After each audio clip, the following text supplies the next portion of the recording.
So if you could tell somebody, because let me tell you, this is not just a woman, this is a 3-time inductee to Motorcycle Hall of Fame.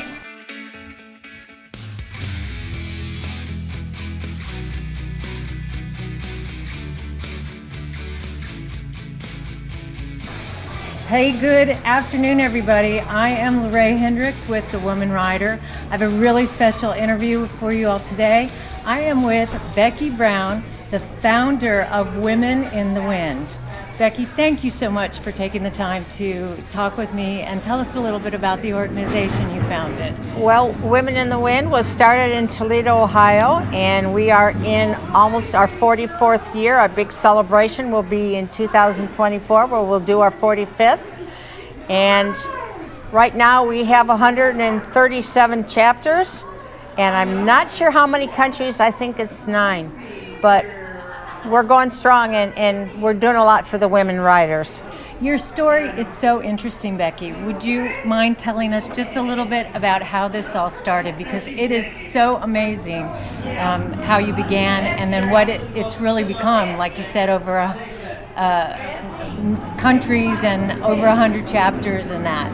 How did it start? Well, I was really, really young. And I used to ride horses, and I kind of progressed to motorcycles. And I didn't know a single another woman who rode a motorcycle at the time. I had heard of a couple, but I didn't know of any. So I actually put a newspaper ad back when we had printed newspapers in the local newspaper, and I just asked if there were any women who wanted to ride together with a little bit of camaraderie, and they wouldn't feel as outcast as when we rode with the husbands.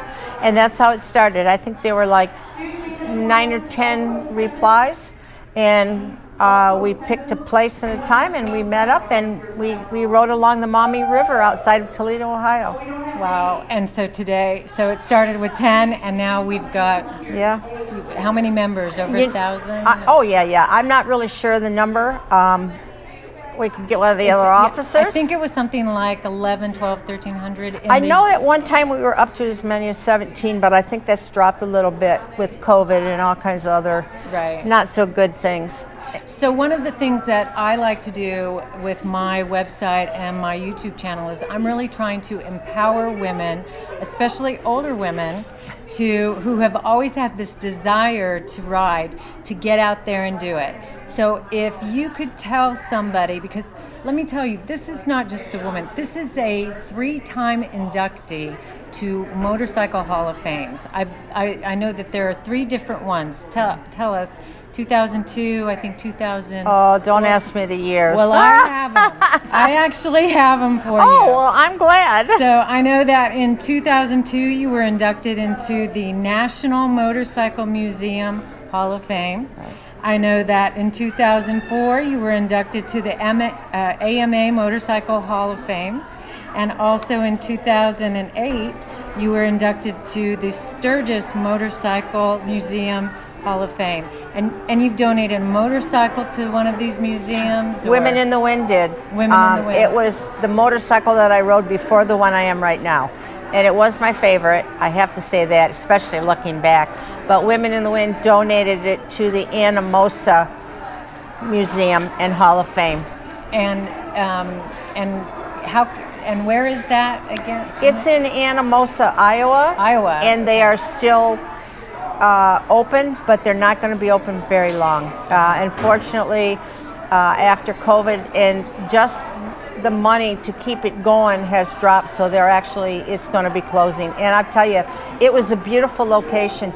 It used to be a Walmart store. It's that big. Wow. And they converted it into this motorcycle museum, and I don't know how many bikes are in there, but and you still have time to go. It's fabulous. When is it closing? Did you know? I believe September. Well, if you ride a motorcycle and that's something that's been of interest to you, you need to get out there and see it, help support them, and see Becky's bike. I know it's in beautiful. there. Let me just ask you a couple more questions. Sure. I know that I'm curious, did you ever expect this organization to just really bloom to this magnitude. No, absolutely not. Since I didn't know any women at all that rode, I had no idea. And it was unusual. A woman couldn't ride a motorcycle then without everybody going, it's a girl, Right. And now we're like every day. Every group you see going by, whether they're a couple or 3 or 4 riders, there's always women in the group. It's totally acceptable now. Yeah, it's fun to do. Let me tell you, Yep. it's so empowering. It is. And as I was asking you before, if there's a woman out there wondering whether or not she can do it, what kind of advice would you give her?